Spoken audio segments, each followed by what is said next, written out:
let me go and share something. So, a very fun stat that I found, and I use the word "fun" in a very sarcastic manner. Um, so, Damian Pierce, Florida's starting running back, by far the best running back on Florida, coming out of high school, was the number 8 ranked running back in the nation. Now, this was in 2018. Now, fun fact, in 2019, the number 8 ranked running back, according to the 247 Sports Composite, the number 8 running back in the 2019 class was none other than Tyron Davis Price. And so we saw a game, okay, where we had a run defense that gave up well over 300 yards to Kentucky. Now, Kentucky's good. They're not insane. They're not Georgia. They're not Alabama. Florida couldn't do anything on the ground against LSU. Anything. Yet Price gets 287 yards. That is unacceptable. You described the counter so beautifully. The crazy thing is, you're a smart guy, Neil, but you're just a fan. And I'm not saying that to belittle you in any way. Nope, just a couch tweeter. The reason why I say that, though, is because we got a guy who is getting paid almost $2 million to see what you can see and make good decisions. But he's not. Let me just say this. If I got a random number generator and I numbered Florida's defensive plays from 1 to 100, right? And the random number generator generated the number between 1 and 100 and called the defensive plays accordingly. So let's say the first play calls number 49. The next play, number 42. The next play, number 69. Okay.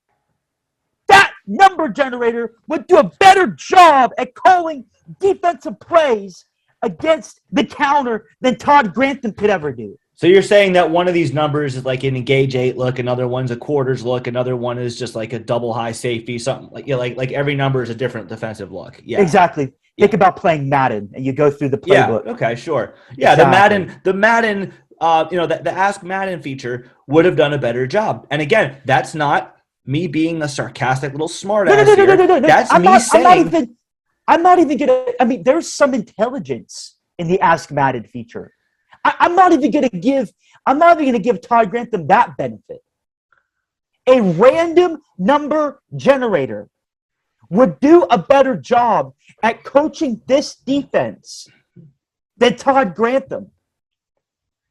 And this isn't an overreaction. This isn't hyperbole. This isn't, trying to reach. This is saying that the Ask Madden feature would at least at some point in time call a defense that is better equipped to stop the simple counterplay than Todd Grantham's repeated 4-2-5 look, which, by the way, Todd Grantham, if you're going to do a 4-2-5, those linebackers better be ballers.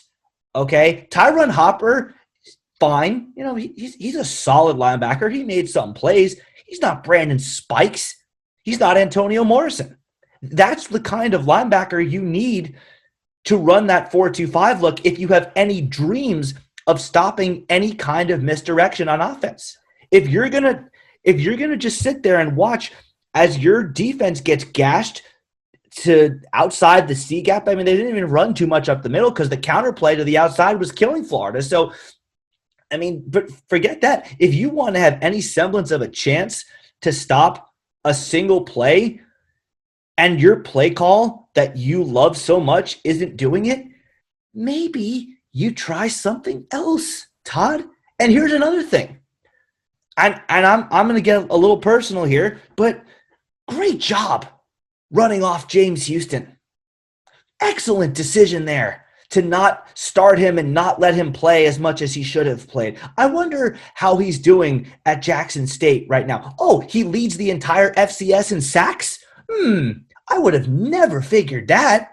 I would have never thought that he would just be dropped into a Dennis Thurman defense under the tutelage of Deion Sanders and star. I would have never predicted that. No, not with his top-tier aggression and physicality and his extremely high level of intelligence, which, by the way, Florida misses twice as much now that Ventrell Miller's out for the year, but still would nonetheless be very much equipped to take advantage of if Miller was healthy.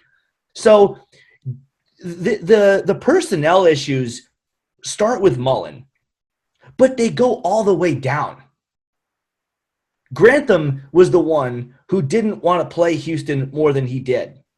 Houston, if you remember, for the 5 minutes that the Cotton Bowl game was close last year, it's 17-13 with 5 minutes to go in the half, Houston came over to Drake Stoops and he ripped the ball out. If that ball takes a bounce and goes a different way and Florida recovers it, Florida might have the lead at halftime of that game. It wasn't Houston's fault. He came to play. So, I mean, the friend of James Houston right now in me is sitting here and laughing at Todd Grantham, going, ha, ha, ha, ha, ha, you mind-numbing moron. You get what you deserve. You deserve to suffer. The Gator fan in me is just throwing my hands up like, what are you doing? I mean, it's almost like a game of spin the wheel. Like, you could point to so many personnel decisions right now from either Grantham or Mullen that have been just atrocious and have at some point or another cost Florida games. And, I mean, we talk about the counterplay. How about the fact that Florida wasn't playing the quarterback who gives them the best chance to win for the entire first half? Now, like I said, that's a different discussion. We'll get to that later. But personnel decisions, they're so spectacularly atrocious that it's almost like you have to try. You have to make a conscious effort to be this consistently and repeatedly wrong with the decisions you're making in game. Neil, just to add to that, I'm beside myself right now when it comes to seeing how Dan Mullen has handled Todd Grantham. This guy should have been fired at the end of the season last year. There's no reason why he should be on that sideline. And there's certain anecdotes concerning James Houston that you don't need to share. I know you're very close to him. There's certain things that stay between you and him. I'm not going to go there. But the little I do know, I know this. Todd Grantham is not the man for the job. He is not. And there's other coaches on the staff that I think are doing pretty good. I like the two new hires in the secondary. I think they've done an excellent job. At the end of the day, it's all about scheme. And the defensive coordinator is the coach that defines the scheme for any given defense. And schematically, we're not there. We're not. And coming into Todd Grantham's coaching career at Florida, we were running something like a 3-4. I think a 3-4 would have been great against the counter. Have 4 linebackers, 3 down linemen, and 4 defensive backs.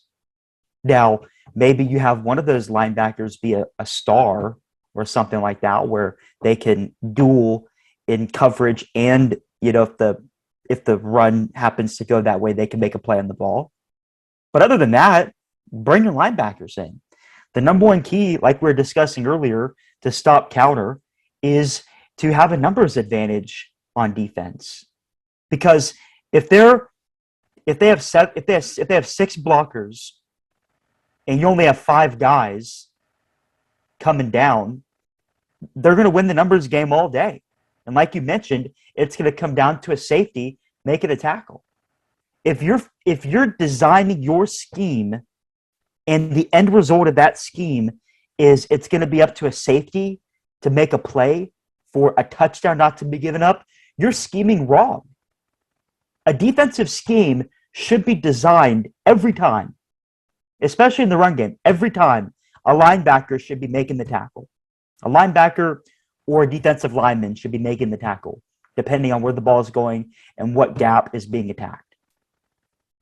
I'm not, by any stretch of the imagination, a defensive expert, but I can tell you that. A linebacker or a defensive lineman should be making the tackle. Yes, dude, you don't need to be a defensive expert. That's the thing. You don't need to be a defensive expert to know this.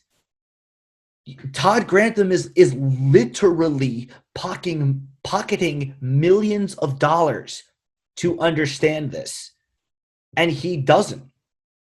And I mean, it's at the point now where you can say the same thing until you're blue in the face. He's not the guy for the defensive coordinator position. It's just that simple. And now, what's more, arguing that point and trying to defend him crosses into the threshold of you need to be checked into a mental hospital. Like it is the definition of insanity, because we've seen the guy for 3.5 years now. And you know what though, that's an interesting point to go to next. Because I don't really think there are any Gator fans out there, at least not, fans who are interested in seeing the team succeed. I don't think there are any Gator fans who debate the point anymore that Todd Grantham needs to be fired. The question is, should he be fired at the end of the year, or should he be fired now, like today, tonight, before this podcast drops? And Dustin, I would argue that typically firing a coach midway through the year, especially a coordinator, not even a head coach, but especially a position coach or coordinator, does more damage than it does good, because it's going to put too much pressure on some interim head coach to take over the role there, and maybe they'll be in over their head and not really expect it and not know what to do. And the players could get confused too, because they're listening to some guy and now that voice is being changed, telling them to do something completely different. But at this point, I don't see a reason to keep him for the Georgia game, because, I mean, at this point, you have a bye. You have 2 weeks now to prepare for Georgia, which, I mean, like it or not, is Florida's season. I mean, if Florida can beat Georgia and ruin their perfect season, I mean, it still probably won't even keep them out of the playoff. They'd have to lose again, but it would at least salvage something for Florida fans. It would at least have Gator fans in 2045 say, yeah, that 2021 season, that was pretty bad, but we beat Georgia. Like 2014. Gator fans remember that as a lost year, but we beat the Georgia Bulldogs. So that game in 2 weeks is everything now for this program. And I would argue that with 2 weeks to prepare, 2 weeks to give someone an opportunity to run the defense in at least an interim role is more beneficial and definitely a stronger risk-reward matrix than keeping Grantham, because we know what's going to happen if Todd Grantham is our defensive coordinator. We know that Zamir White and James Cook are going to do NSFW pornographic things to our defense. Like, we know that because we saw LSU do that. Georgia has a good offensive line. LSU has a decent, so-so offensive line. Georgia's offensive line is really good, and they have better, faster, stronger, bigger running backs. So it's going to be worse if Grantham doesn't at least do something different. Or I should say, it's going to be worse if Mullen doesn't do something different on the defensive side of the ball and let someone else take a shot, try their hand, go for it. You're a kid in the candy store. Have fun. Do your best. Try something else. Because the unknown at this point with someone like a David Turner or a Wesley McGriff, just trying them out and seeing what they can do as a defensive coordinator is more appealing than the known, which is we know Todd Grantham is a shitty defensive coordinator. We know Florida is going to lose the game if he is our defensive coordinator, even if we play AR-15, which, again, tabling that for a little bit later. But even with AR-15 at the QB spot, if Todd Grantham is our DC, that loss is a foregone conclusion. So the unknown, where it could be great and could be just as terrible as Grantham, because it can't be any worse, is more appealing than the known of it's going to be a nightmare.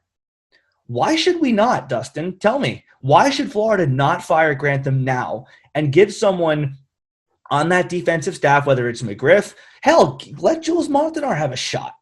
I mean, is he my first choice? No. I'd prefer David Turner or, someone else. Give them a shot, Dustin. Tell me why not. Make the argument against it. Not. I would say that David Turner would be an excellent person to bring in there. He has a ton of experience, both in college and in at the professional level. He is a brilliant defensive mind. Even as he came in to become the defensive line coach, when we lost Rumpf, I was looking at the different stops that he's been at, and he's been pretty successful along the way. I think he would do a phenomenal job. Now, he's not the guy I would necessarily want to be Florida's defensive coordinator after this year, but I guarantee you, if he is the interim defensive coordinator, this defense takes it to a whole nother level. Now, I'm not saying we beat Georgia, but I could be resoundingly confident that we'll win the rest of our games this season. But Neil, just to echo what you've said on Twitter, with Grantham and with the team in its current state, this is a 6-6 team at best. Okay, Florida's definitely losing to Georgia. That's a given. And Florida's probably gonna, me, I don't cuss, but I'll say this: Florida's probably gonna F up another 2 games.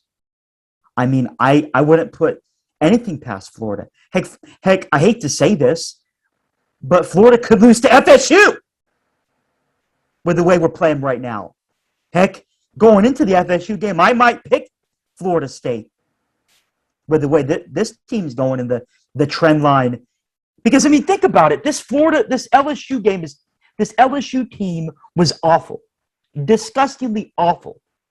So terrible that their head coach got fired.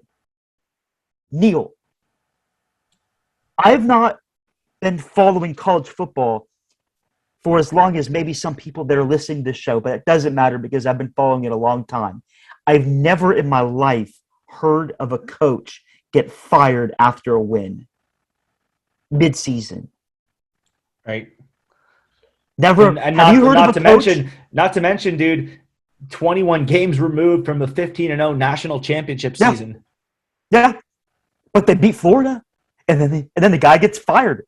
So just to reiterate, and as we bring this line of discussion to a close, a question was put out on the In All Kinds of Weather recruiting handle on Twitter, and the question read this: does Todd Grantham need to be fired? And of course, 88%, a resounding 88%, said yes, do it now. Only 7% said at the end of the season. And of course, 5% said nope, give him an extension. 5% must have fat fingers. I reckon those 5% were 5%ers, as I like to say. I reckon that they were probably Georgia or FSU fans. Yeah, it's always possible. We do have some rival fans following us. Yep. Look, here's the kicker with Dan Mullen right now, and I'm saying with Dan Mullen and not Todd Grantham, because we've known that Todd Grantham was not the best fit to be the defensive coordinator for the University of Florida for well over a year now. I don't see a point in time where it was ever really preferable to have him as our DC, because even in 2019, yeah, the stats were good, but the game tape was not. There were busts here and there in big spots, like against Georgia. We let Lawrence Cager go free for that touchdown. There were multiple busts against LSU, whereas a sound defense would have obviously given up yards, because that's a very, very good – that's a historically good offense that LSU had in 2019, but it would have been much harder for them. And even Virginia in the Orange Bowl, where we had a month to prepare to let Bryce Perkins look like Lamar Jackson against us. Like there were warning signs in that season. 2018, you could kind of pardon as, first year. All right, the guys are learning the schemes. There were positives, like the safety blitz where Donovan Steiner comes through and blows up Nick Fitzgerald for the game-winning sack. So you can deal with the negatives of that year, like against Georgia and Missouri and even Kentucky as a first-year thing. But in 2019, there were warning signs. The stats were good, but the game tape was not. And here's where I'm going to point out the fact that just last week, another publication named Gator Country put out an article saying, statistically speaking, Todd Grantham's defense is elite. I don't know if that was the exact title, but that was the message of the article. And to that, I'm going to say you need to look at the stats again. But more importantly, there's no defense left now. You could have pointed to the stats before. You could have pointed to the few positives that were on the game tape here and there, like the safety blitz at MSU in 2018. You could have pointed to the fact that we stopped Joe Burrow in 2018 in the swamp. But since the first couple of games of 2020, it has been so eye-stabbingly. I like making up words on this podcast. There's another one. It has been eye-stabbingly obvious. Wait, did you say eye-stabbingly? Eye-stabbingly. Like you mean literally stabbing yourself in the eyes? Stabbing yourself in the eye. You can stab yourself in the eye, and you will still know that Todd Grantham is not the best fit to be Florida's defensive coordinator. It is so painfully obvious. And yet here he is. So that's where we are at. Neil, just going back to the LSU game and looking at the stats, I would agree with you. Looking at those stats is eye-stabbingly atrocious. I mean, what Price did on Florida, he put up 287 yards on the ground against Florida. Backup running back, by the way. Backup running back, not their starter. Backup running back. The last time that a running back put that many yards on Florida, it was none other than Herschel Walker. No, he didn't have that many yards. He had 238, I think. He didn't have that. That's another school record, by the way. Congratulations, Grantham. You set another school record. That's the most yards Florida's ever given up to a single running back in a game. Yeah. No. What I meant by that is he broke a record that was previously held by Herschel Walker. Ah, okay. I got you. Yes. Yeah. All right. So, I mean, again, we've reached the point in time where defending Todd Grantham is officially considered insane. It is not rational. It is not a logical thing to do. It is.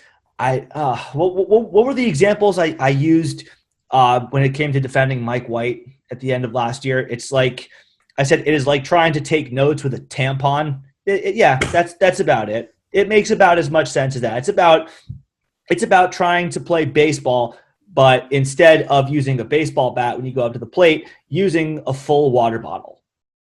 Okay? It is like trying to drive a shopping cart through the streets. Defending Todd Grantham makes as much sense as driving a shopping cart through the street, trying to take notes in class with a tampon, or trying to swing in a game of baseball with a water bottle instead of a baseball bat. It is nonsensical. It is not rational. It doesn't make any sense. So, I mean, at this point, the blame isn't on Grantham anymore because we know what he is. It's not his fault that Dan Mullen wants to literally throw millions of dollars at him every single year. And, well, if he doesn't know how to stop a simple counterplay, doesn't understand the concept of a left tackle and a left guard pull blocking to the right and creating a matchup of a running back versus a single high safety on a foot race to the end zone, if he doesn't understand that, oh well, he and Mullen are buddies. They'll have fun hanging up their Christmas lights together, like Mullen said after the Kentucky game last year. Oh well, all right, it's fun, whatever, they're buddies, so be it. That's where the blame shifts to Mullen. Because Grantham clearly won't ever get better. He won't ever fix the issues. It's on Mullen now. And if Mullen wants to continue to ride this guy, he's going to ride him right into an iceberg. And like the Titanic, he's going to sink beneath the waves, and his tenure will die because of his loyalty and his inability to understand that the best person for the job should be the one to do the job. And that is where we segue into the quarterback discussion between Emory Jones and Anthony Richardson. It's tough for me to say because I do know Emory Jones personally. We're not best friends. It's not like my relationship with James Houston, but I know him. We've talked before in person. We've had some good conversations. He's a good dude. He's not the best fit for the quarterback job at the University of Florida. He's just not it. And I push back against you. I push back against Casey when both of you said this to me. He's not the guy. I said, I'll give him a chance. Give him a chance. He's given his blood, sweat, and tears. I can't do it anymore. It's not the best move for the program. The University of Florida is not a restaurant where the owner pulls in $65,000 a year, and we're talking about employing his buddy as a busboy for $30,000 a year. It doesn't work like that. This is a multi-million-dollar business, and when we're talking about putting guys in the NFL and recruiting guys with the recruiting pitch of, hey, if you're good enough, you can play, they watch that and they say, well, wait a minute, that's not really true, is it? Because if I'm going to be the best at my position, it doesn't necessarily mean I'm going to play. There are other factors in play here, such as, how long you've been here, seniority, how much Mullen may personally like you, which may or may not have anything to do with football. It might not. Maybe, there could be completely legitimate things that Mullen sees at practice that we don't see. But on the other hand, we see what these guys can do in game action. We see what Emory Jones can do in game action. We see what Anthony Richardson can do in game action. It's very clear that they don't produce identical output. The output we get when Richardson is in the game is just better. That's not a knock on Jones. You can say he's a better QB. You can advocate for him to be the QB1 without trashing Jones personally. Again, great dude. But I'm at a loss, man. We have seen game after game now where Richardson has not looked perfect by any means. I mean, the interception he threw was a bad decision. Both of them that he threw were bad decisions.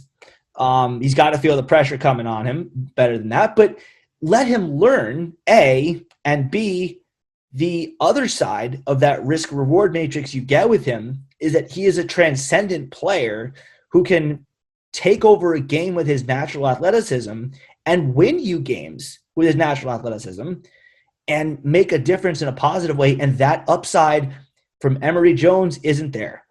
Tough kid, great kid. I love that 3rd and 15 conversion. That took guts. He's not the guy. He's just not it. And Dustin, I'll turn this over to you, but he's not it. I'm sorry, Emory. And listen, last thing I'll say, there should absolutely be a role on this football team for Emory Jones. So I don't know exactly what that looks like. Maybe you can do some 2 QB packages. Maybe if Anthony Richardson runs the ball a lot and he gets, bruised and needs a little bit of a breather, you can let Emory run the offense for a drive here or there. Maybe here's a fun thought. You've got a bye week. Why not let Emory Jones run some routes with the receivers? See what happens. I don't know that Emory Jones will light the world on fire as a receiver, but I mean, the current receivers haven't been exactly lighting the world on fire either. I mean, Justin Shorter had a good game, but the current crop of receivers haven't been tearing it up. Why not let him try? Just see what happens. Attempt it. Be creative. You have a bye week. Well, Neil, we already got a look at Emory Jones catching passes. We did. That's right. That's what I'm alluding to. He was wide open. That 22-yard reception by Emory Jones from Trent Whitmore, that was a nice play.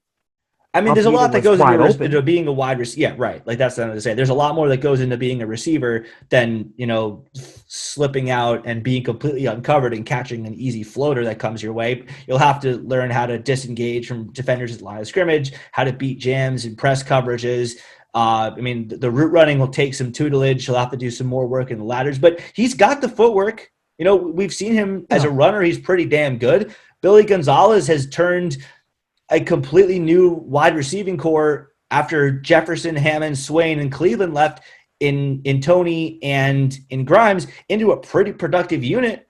Try it out. See what happens. Change something, Dan. What you're doing now isn't working. You have to try something else. Yeah, and Neil, let me just say this. When you look at the stat line for this game, Anthony Richardson, 10 of 19, 167 yards, 3 touchdowns, 2 picks, and an ESPN QBR of 88.9. Emory Jones, on the other hand, 12 for 19, 161 yards, 1 touchdown, 2 interceptions, and ESPN QBR of 28.8. Now, other than the QBR, which does take touchdowns into heavyweight, the stats are pretty even.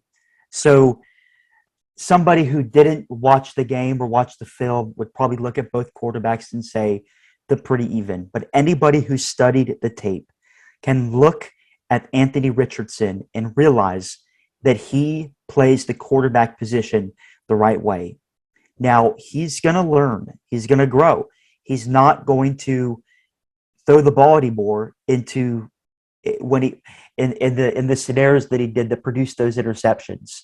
But one thing that I love from Anthony Richardson is his decisiveness. He doesn't hold the ball for the most part longer than he should.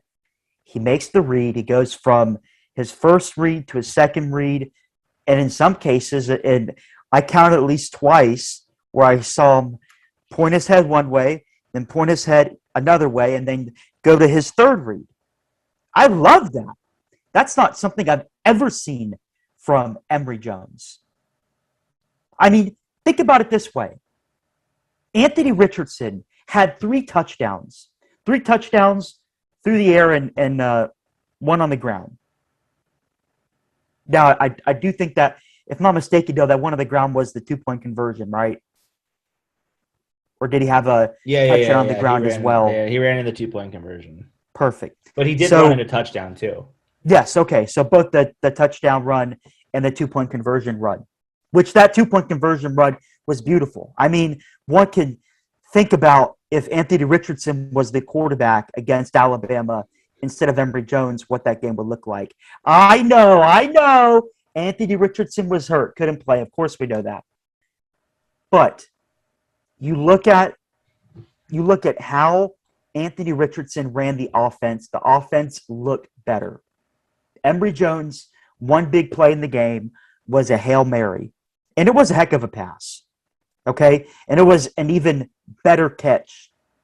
One of the best catches of the season. I mean, LSU didn't really play defense on it. They just stood there and watched it like a kid at a Macy's parade. But nonetheless, sure. Yeah.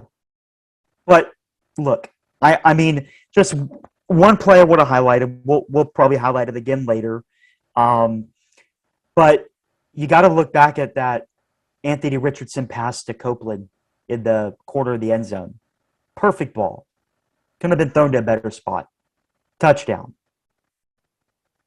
That's the kind of plays that we've seen from Anthony Richardson when he's given the opportunity.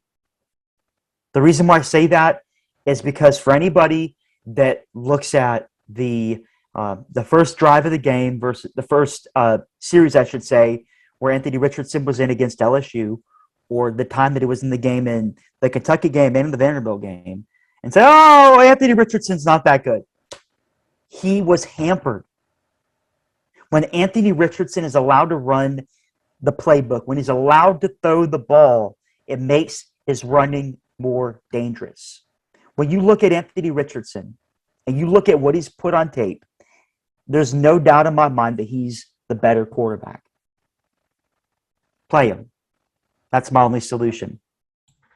I mean, that's the only solution there is, possibly. Period. There's not room for discussion on this. I mean, if you debate the point, you're arguing in favor of something that has lost us 3 games already this season, and could, if we continue to do it, lose us as many as 6. I mean, you're talking Georgia. If we play the guy that it hurts to say, man, I really love Emory Jones, but if we play him against Georgia, that's a loss. I'm pretty certain that one of South Carolina or Missouri will be a loss. I've been pinpointing that Missouri game all offseason as a potential loss, not because Missouri's good, but because it could be cold and we could be uncomfortable there. So that's a loss. And FSU might beat us. So, and then, potentially a bowl game, we could wind up with 6 losses that way too. So if you're arguing against what is considered the consensus opinion right now, which is bench Jones in favor of Richardson and get rid of Grantham now, if you argue against that, you're arguing in favor of what has Florida at 4-3 right now and looking 4-4 right in the face. Yep.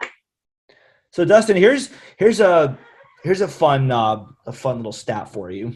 And it will tie perfectly into what we're discussing right at the moment. SAT question. Lincoln Riley benches Spencer Rattler for Caleb Williams. Dabo Sweeney benches Kelly Bryant in favor of Trevor Lawrence. And Nick Saban benches Jalen Hurts in favor of Tua Tagovailoa. What do those 3 men have in common that Dan Mullen does not have? Do you want me to tell you? Yeah, because they don't all have national championships.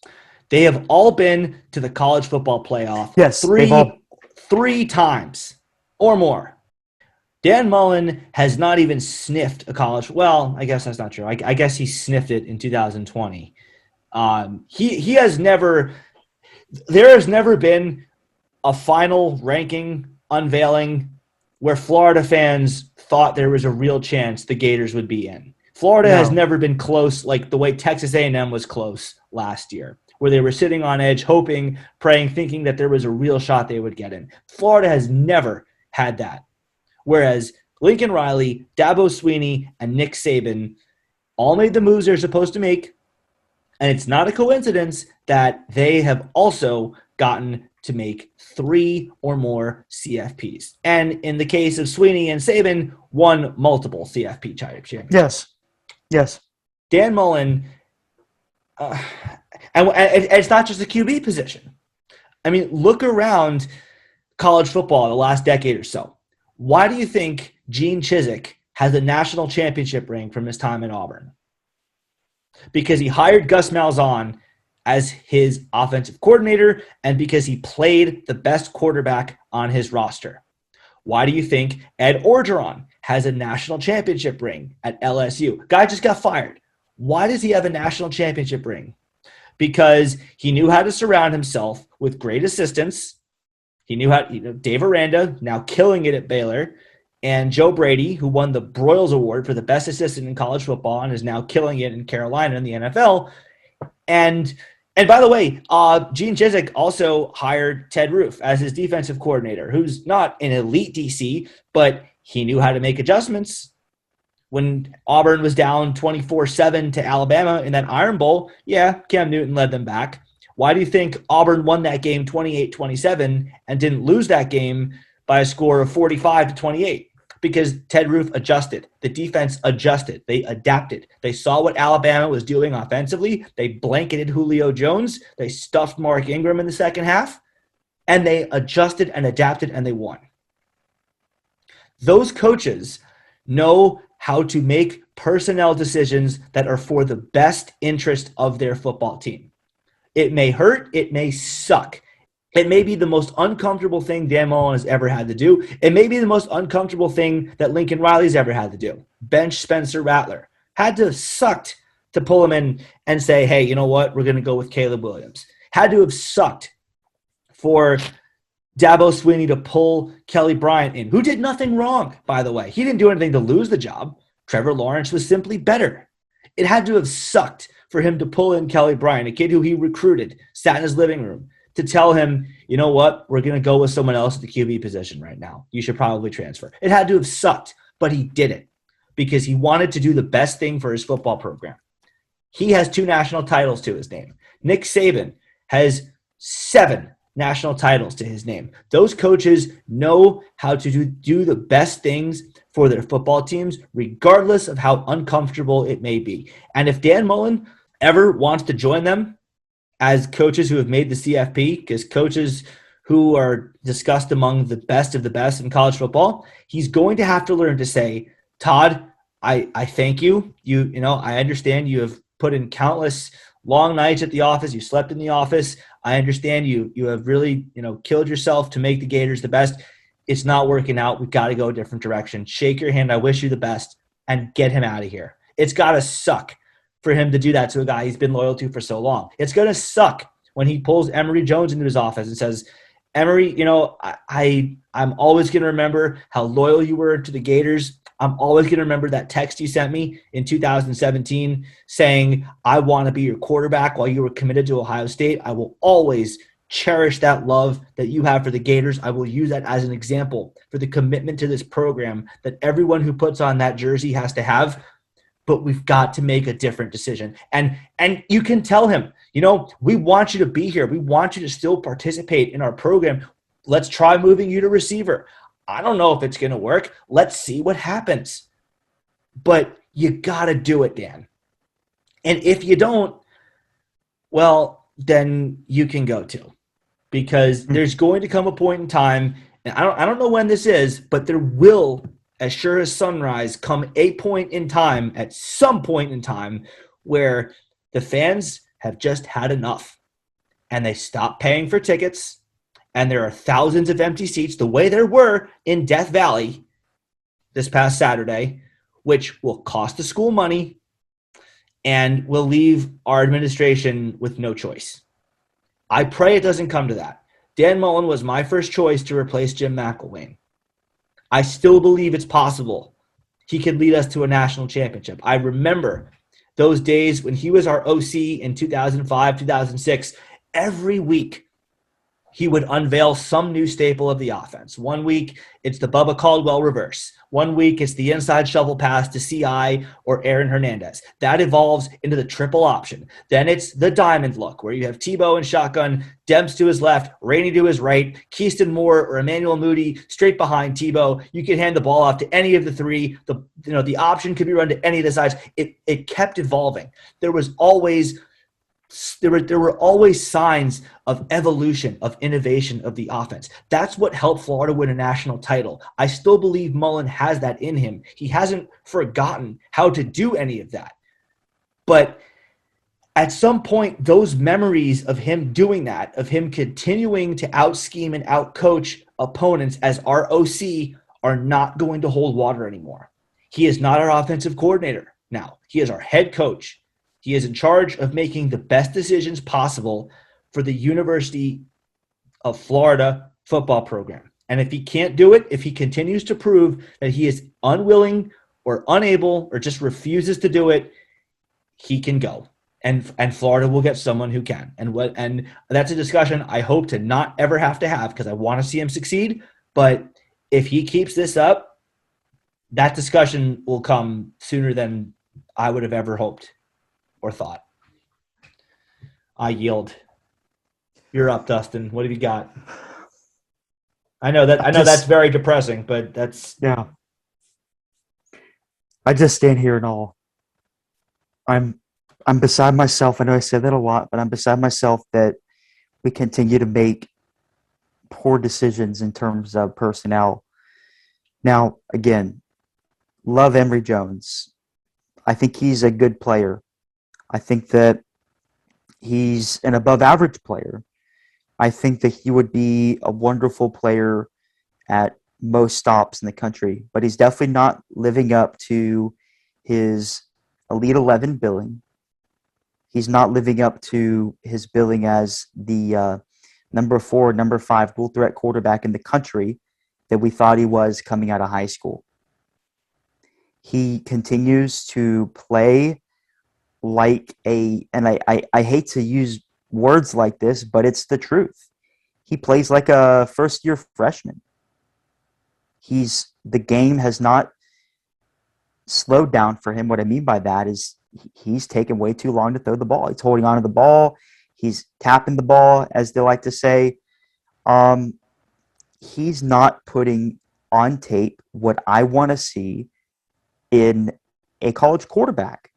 And, I'm not expecting perfection, okay? But there is a rhyme and there is a rhythm to being a college quarterback, and that's what Anthony Richardson is doing. Yes, those 2 interceptions were awful. You're not going to win too many games against high-level talent throwing 2 interceptions. So you want to play devil's advocate? Yes, those 2 picks were bad.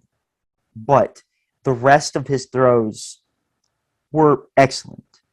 The rest, the way that Anthony Richardson progresses, and I know I've already said this several times, but the way that Anthony Richardson progresses through his reads, it is better than Emory Jones. And that's all I need to see. Okay? And let me just share this. When watching the game, we saw that Anthony Richardson in effect became the starting quarterback. In fact, we all remember the moment when Anthony Richardson had to step out for a few plays because he hurt his, I believe he jammed his finger and had to get it taped up on the left hand, thank God. Emory Jones came in, ran a few plays, and then immediately Anthony Richardson finished the drive. That was a far cry from what we saw several times during the season where Anthony Richardson would have a drive, something stupid would happen. In his case, he would lose his helmet. He would come out and not come back in to the demise of the Florida offense. So I'm not a betting person, and Neil, if I was, I would probably not have much money in my bank account. But I'll say this, if I was a betting person, I would say that Anthony Richardson is the starting quarterback going into the Georgia game. I think that's what has to happen, and I think it's safe to say that's what will happen. Now, those are 2 very different things, Dustin. Well, they're 2 different things, but in my opinion, I believe that those 2 things are going to collide. And what will happen and what should happen is what's going to happen. So, Neil, before we exit this quarterback discussion for at least this pod, I'm sure it'll certainly come up in our Georgia pregame as well as any other pod that we have coming up in the next few weeks. I want to talk to you about something. So there was some controversy that came out in regards to statements that Anthony Richardson had made to the media after the game. Now, he since went out on Twitter, and I would love to hear your discussion about it. He put out a statement on Twitter kind of defending what he said and clarifying that he's a Gator, all that. Go and read it for yourself. But to add to the controversy, none other than Lane Kiffin, who so conveniently will be searching for a new quarterback next year, retweeted like 4 or 5 of Anthony Richardson's tweets, including, ironically, a tweet that AR put out a few weeks ago when he did a backflip for a fan out after one of the games. So, Neil, what do you make of all this controversy? What do you make of the retweets by Lane Kiffin? What do you make of the comments that were made after the game and also the tweet that Anthony Richardson had put out? Well, first, I love how you have to add extra syllables to words, kind of like George Bush does. Controversy. What was the other one you did? It was like 6 months ago or so. You made up another. Might have been executionman or something like that. Bill, I'm surprised you don't remember. I don't either, by the way, but it is what it is. It's all part of my. Well, you'll have to forgive my Rain Man memory because the game on Saturday kind of just melted my brain like an egg. But Yes. I mean, what do I make of it? I make of it that Lane Kiffin is a master Twitter troll. He's obviously looking to entertain himself after he almost got nailed with a golf ball by Tennessee fans. Side note, Tennessee fans are officially the single trashiest fan base in the planet. They've overtaken Philadelphia Eagles fans for that title. But I mean, I make of it that there's a level of seriousness to it. Like, yeah, he will be looking for a new QB when Matt Corral leaves, but I think he realizes it's most likely a pipe dream. If Mullen decides to do the stupidest thing yet of his tenure and ride with Emory Jones into next year, then I think it becomes an interesting conversation, but I don't think that Richardson would go there necessarily. I think he would probably wait one more year because he is a Gator fan. He grew up a Gator fan, and I think he still does really like Mullen, although that would admittedly test it. I'm not buying it right now. I think that was just a less than thought out answer by a guy who was really, really pissed off that Florida lost a game and had no business losing. And whether he'll admit it or not, because he and Emory are very, very close friends, there's probably a level of irritation that he hasn't been starting for longer than he has. So there was some irritation building up in him that led him to give an answer that wasn't really what Gator fans wanted to hear, and it certainly didn't do any favors in terms of quelling any rumors about him leaving. But I don't see it as a legitimate possibility unless Emory starts the rest of the year, which, like you said, I've seen Mullen make so many bad personnel decisions that I can't really believe that he'll make this switch until he actually does it and I physically see him do it. But even despite that, there's a deep inherent feeling that tells me he's probably going to do that. But I don't know. I don't make a whole lot of it. No, I tend to agree with you.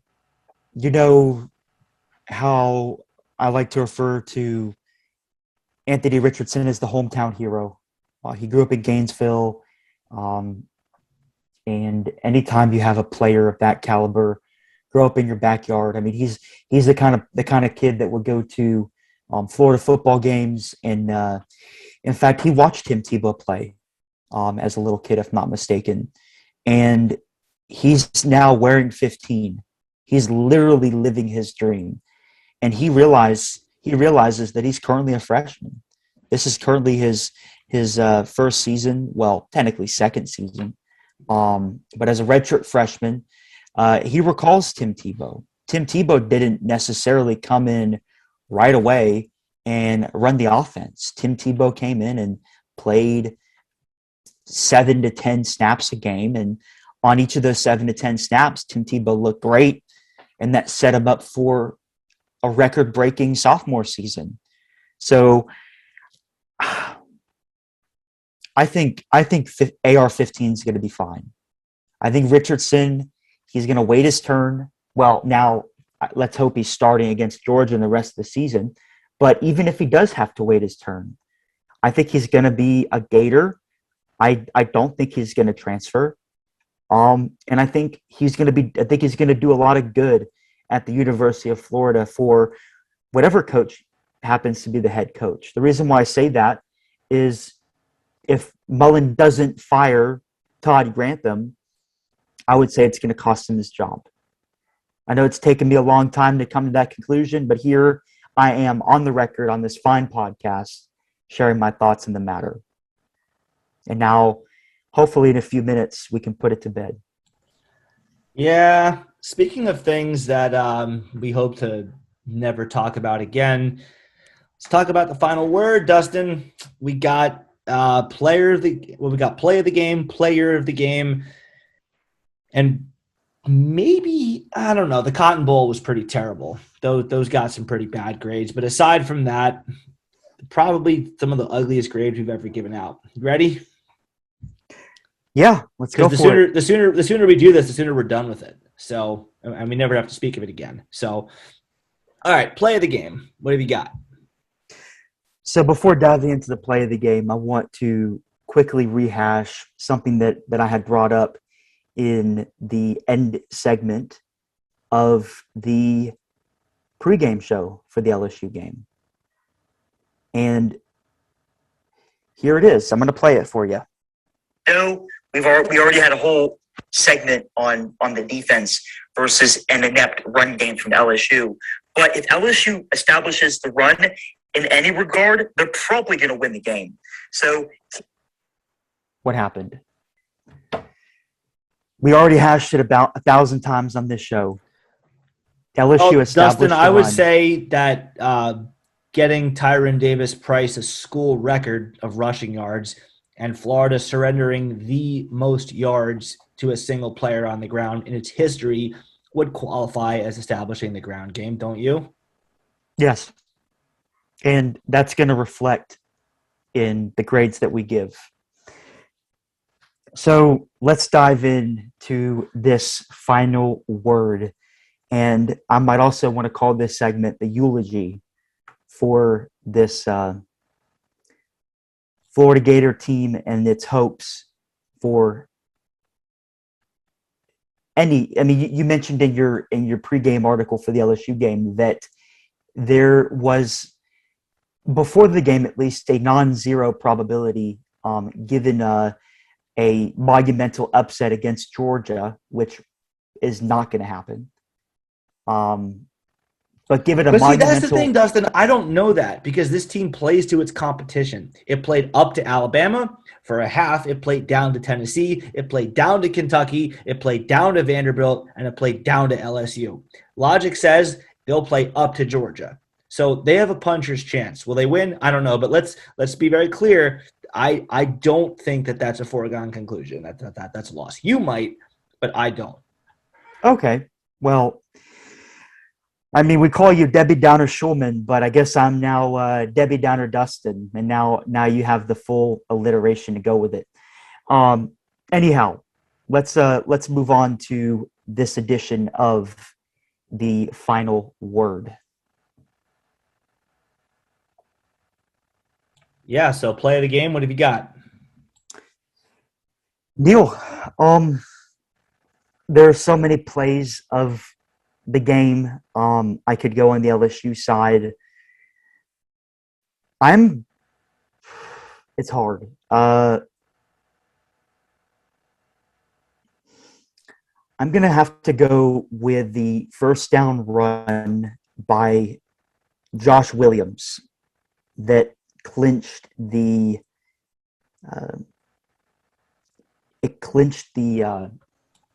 drive. The win. Yeah. Yes, it clinched the win. I'm lost for words right now. I'm kind of choking up on the discussion of this, but I'm going to have to go with that. You know, I mean, you could go with the 40-yard run by Tyron that really lit up the scoreboard and the fan base at that stadium. Though it wasn't filled to capacity, there was still quite a few occasions in that stadium. So yeah, I'm going to go with that.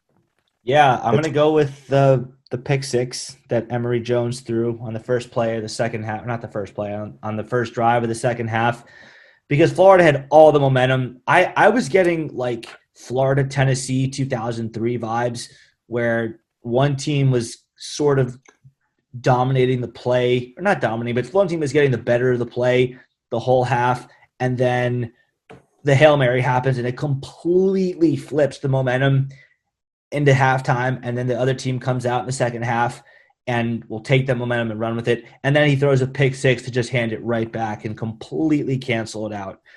You could say that the game losing pick by Richardson, which wasn't totally his fault. I mean, it was kind of, because you got to feel that pressure coming on, and you got to realize it's second down, and that, you know, 3rd and 19 is more favorable than not having the ball at all. But the pick six that Emory Jones threw that killed all the momentum Florida had in the locker room, and I mean, for all intents and purposes, I thought killed his argument to be the QB1 for Florida. So I'll go with that as my play of the game. Player of the game, this one has to be obvious, but go ahead. You can go first.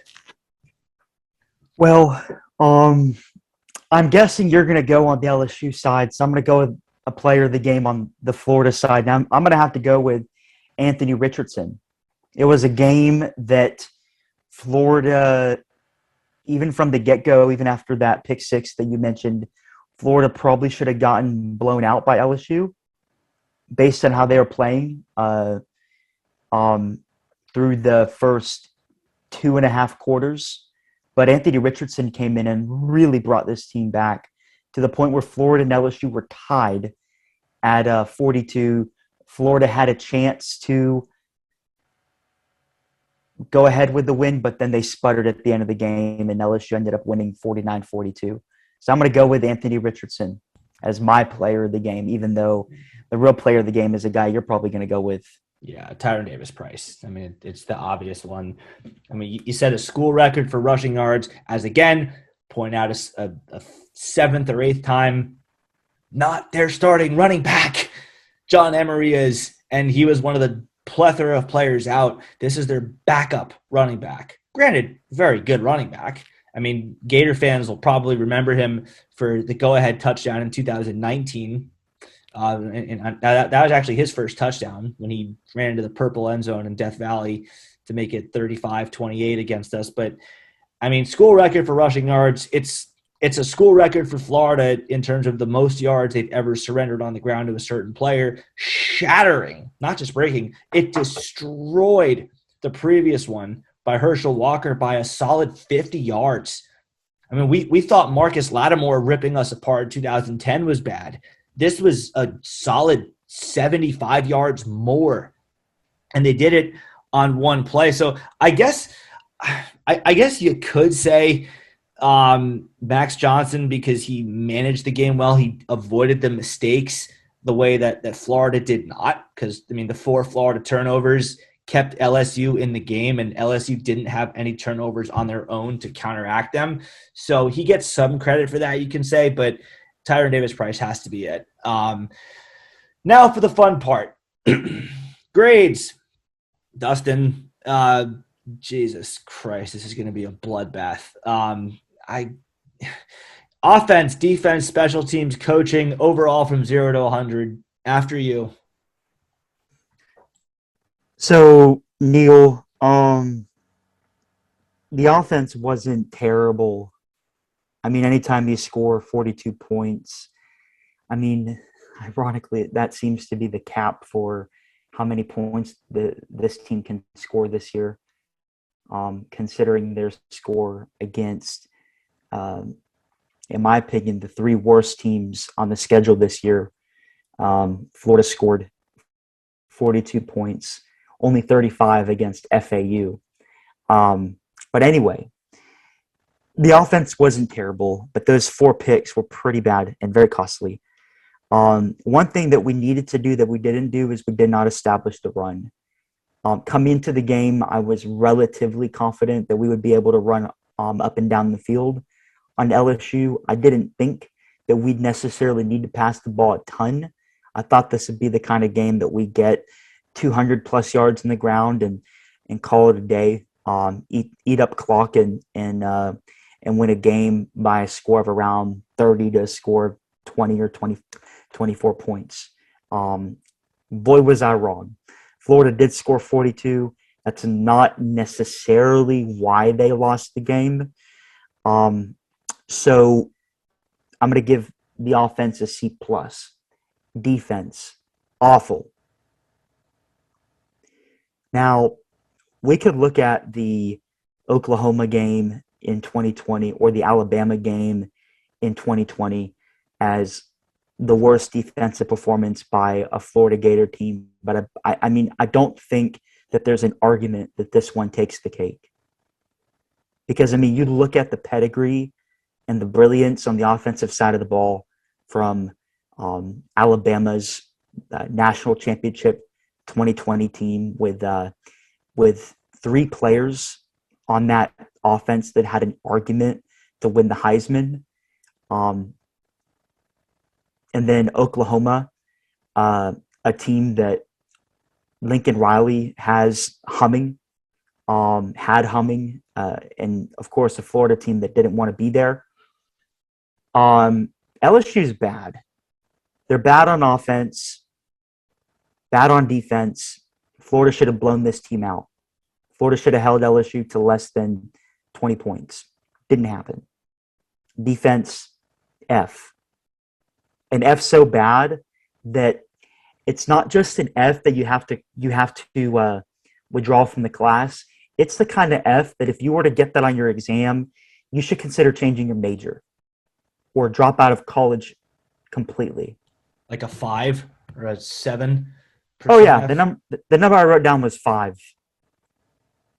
Yeah, give 2 percentage points to Sack Carter, who continues to look good, even though the rest of the defense didn't look that good. Florida forced 6 punts. I have no idea how in the hell that happened looking at the stats. And that's why the stats don't tell the whole story.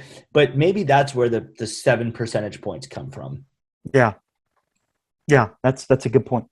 So special teams, C-. I'm not going to go into it too much. Florida did have to go for 2 after yet another extra point was blocked. So I can't give them something close to an A. But, special teams isn't what killed them in this game. So C- for that. Coaching. I know you had mentioned preseason, or actually not preseason. You mentioned last year, I believe it was after the Oklahoma game, where if Todd Grantham had a performance like this, coaching would get an auto F. Well, in this case, I don't even think this needs to be an auto F type of game. I think it's just a flat F, an F- in coaching. A disgusting performance in coaching. In fact, the only reason why the number I wrote down is 10% for coaching. The reason why it's not a 0 is because I really liked how Mullen had put Anthony Richardson in to finish out the game as Florida's de facto starting quarterback, and I believe that gave Florida a chance to win this game, even with the defense playing god-awful. So you average all that out, and I'm going to have to give this team a 42.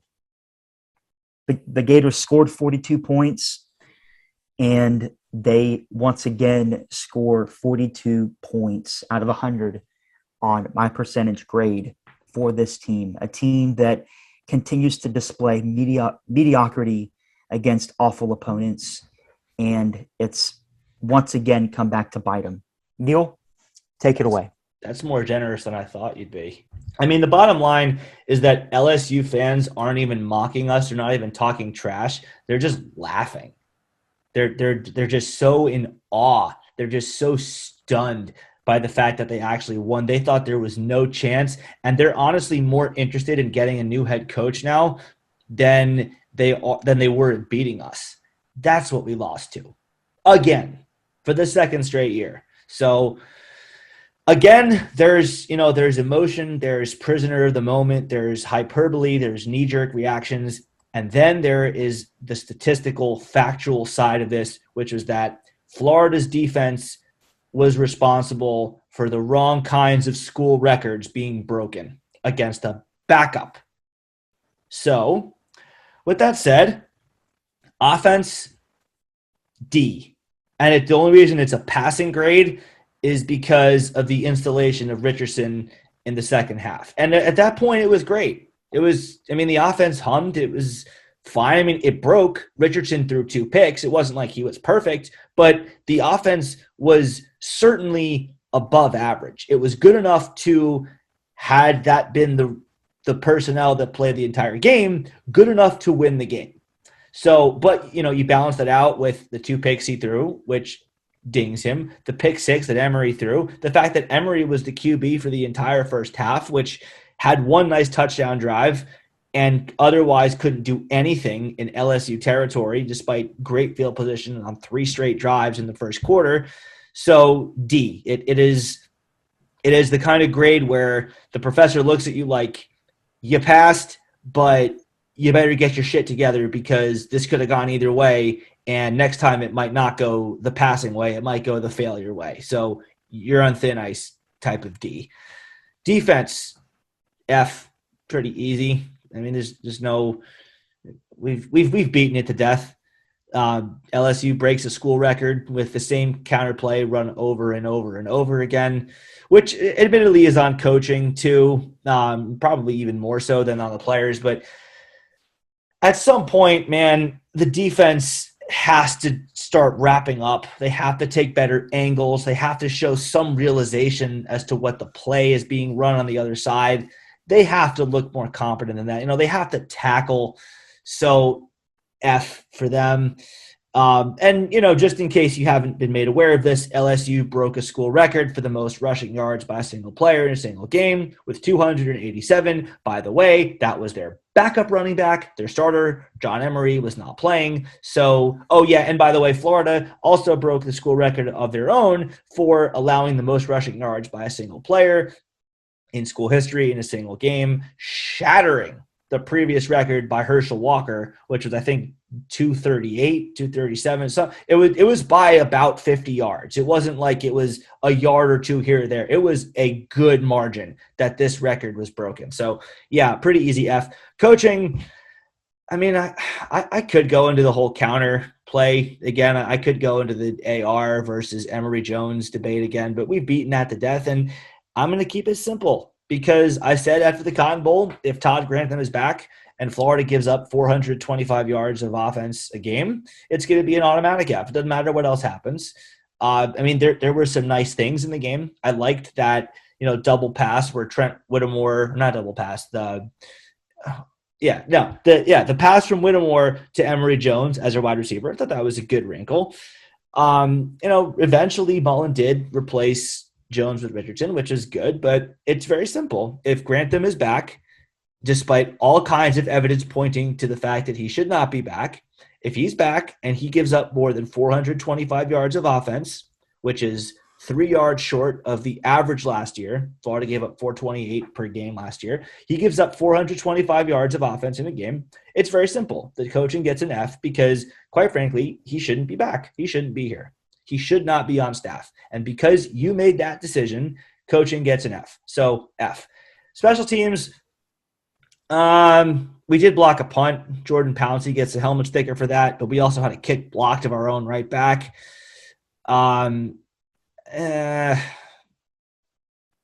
D plus, I guess. The block punt counts for something, even though we couldn't do anything with it. That's not our offense's fault.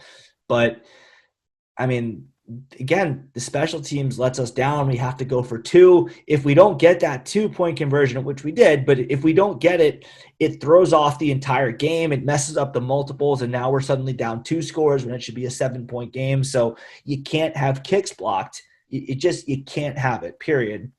And that's the third one, by the way. It's the third kick we've had. We had one against Kentucky that went back for a touchdown, and we had one against Alabama. So actually, no, that one was just missed. That wasn't blocked. Doesn't matter. Three kicking snafus this year. So we're obviously not learning anything. We're obviously not improving. We're not growing. We're not making adjustments as the year goes along. But we did get the Jordan Pouncey block punt, so D+. Overall, 12. Like 0 to 100, 12. It's that kind of F because, say it again, I'll tell them blue in the face. There's hyperbole, there's prisoner of the moment, there's knee-jerk, there's overreaction, there's emotion. Then there's the fact. Dan Mullen loves facts, right? He wants to evaluate the facts. So here's a fact. There's the fact that Florida allowed LSU's backup running back to gain more yards than anybody has ever gained on the ground in over 100 years of football at the University of Florida. That includes, by the way, a 75-0 beatdown with intramural players in 1942 against Georgia, when all of our real players were overseas fighting for our country in World War II. Not even in that year did we allow Frank Sinkwich to run for that many yards against us. So congratulations, Mullen. You want stats? Well, you got one. And here's another one. Mullen is 1-3 against Ed Orgeron. He's 2-2 against Mark Stoops at Kentucky. He's 0-1 against Jimbo Fisher. He's about to be 1-3 against Kirby Smart. He's actually probably most impressively 0-2 against Nick Saban because the Gators fought pretty admirably in both. And Yeah. So, and Mullen post-game attitude is definitely playing a role in this, because if I thought that there was some semblance of a chance that Florida was actually going to make improvements and adjust and learn and grow from this result, it probably would be a little bit higher than that. But because, Mullen's just got to be his typical smart ass self, I'm just going to say, nope. You get a couple points for blocking the punt. You get a couple of points for putting AR in the game and letting him do what Gator fans have been pretty sure he's capable of doing all along. And you get a couple of points because, you finally decided to use your timeouts at the end of the first half and try to make something happen. And whoopee, we actually did make something happen. So good for you. You learned that. But yeah, 12. So yeah, that's about the end of that. I think we can put this game to bed. Look, in all kinds of weather, we'll all stick together, but at the same time, we're allowed to request some rays of sunshine at some point. We don't, we're by no means obligated to just sit here and continue to watch the shitstorm just rain down on this program like the way Mullen continues to insist on doing. So, we want our program to be the best it can possibly be. We want to see the Gators succeed and win. I want it to be with Dan Mullen, but I am rapidly losing faith that is going to be the reality.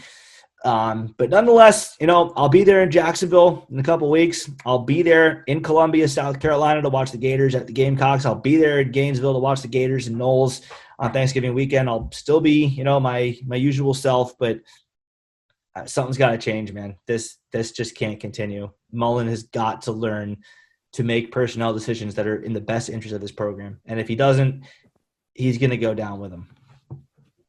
Yep. Well said, Neil.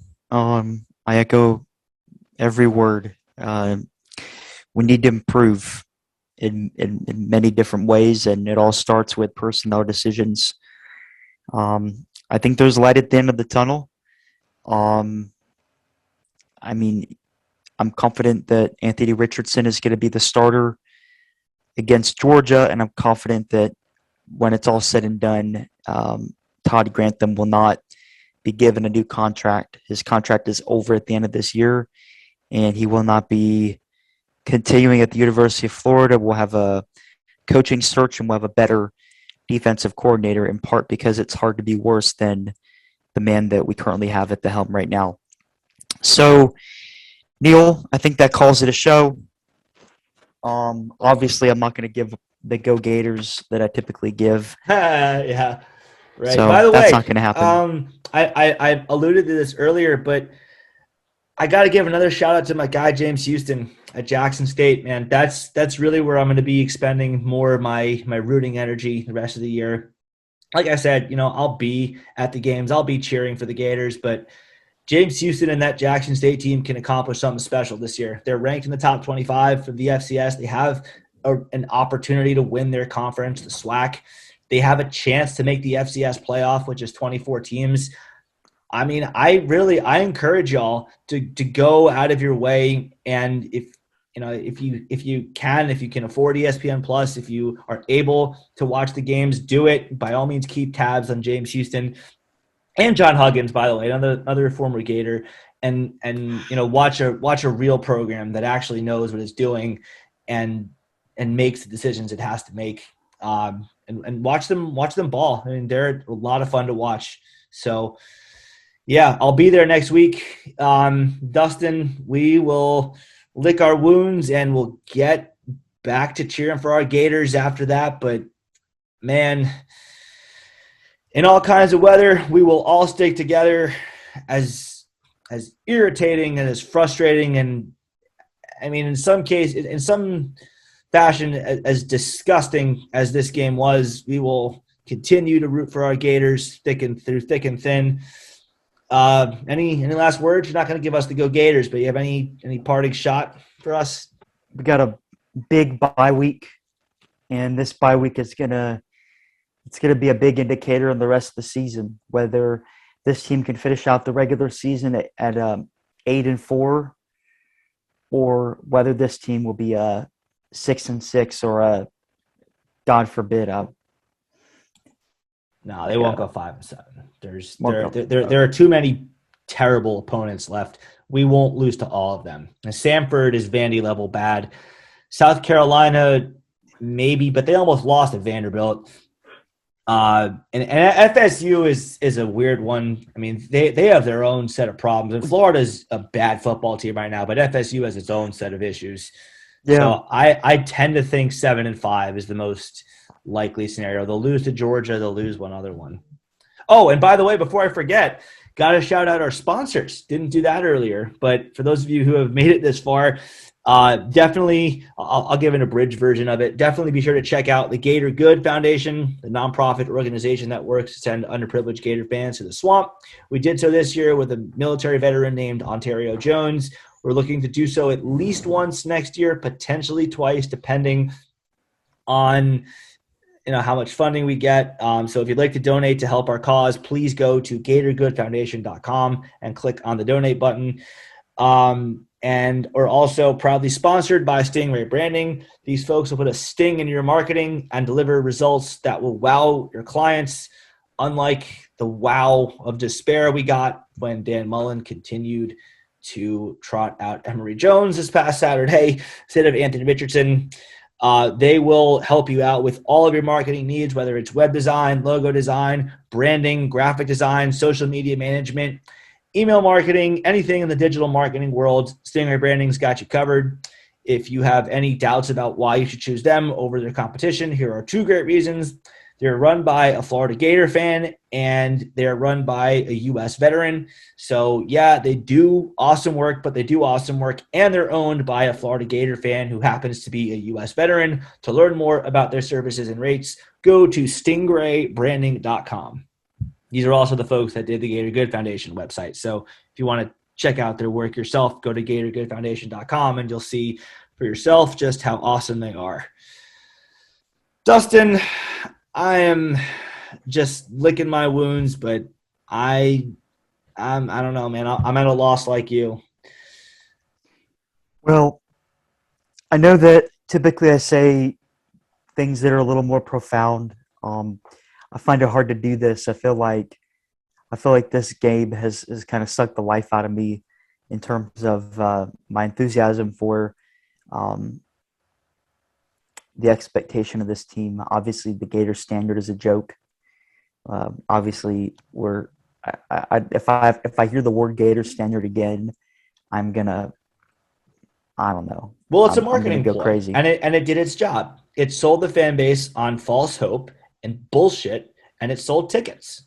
Yep. So in that sense, it's not a joke. It was a rousing success. It's not an actual way that Dan Mullen operates the program. It's all, fugazi, but it did its job.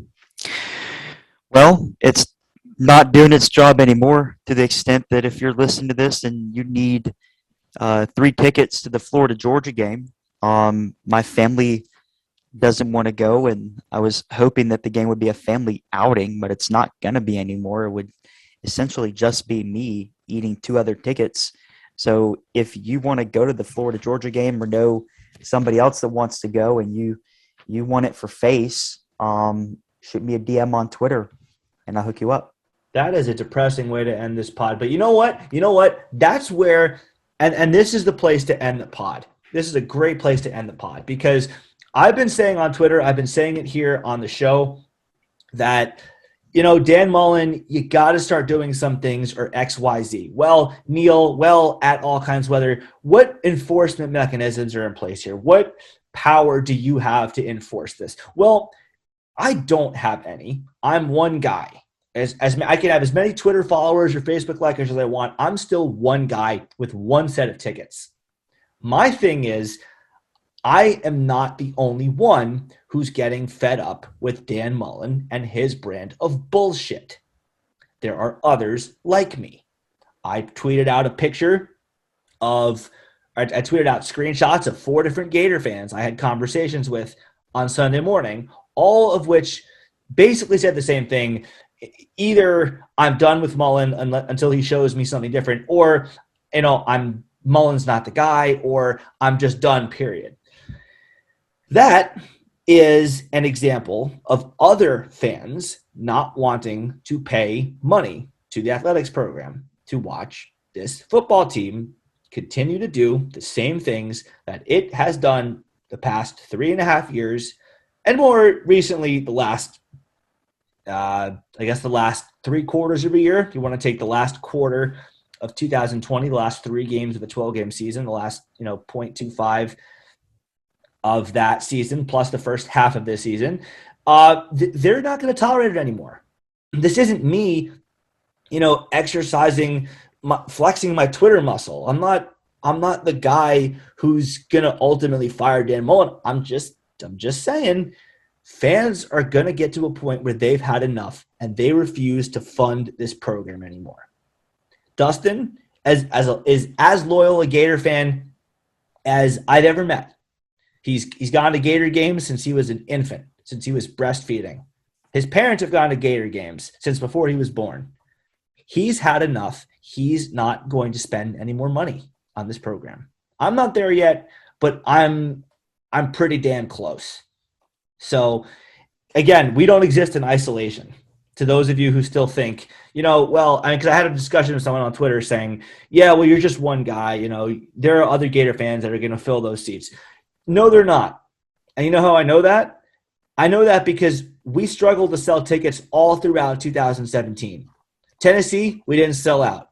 LSU, we didn't sell out. Texas A&M, we didn't sell out. Vanderbilt, we didn't sell out. UAB, we didn't sell out. FSU, only because of a last-second surge of FSU fans who wanted to see Jimbo Fisher one more time, did we eclipse 89,000 fans in that game.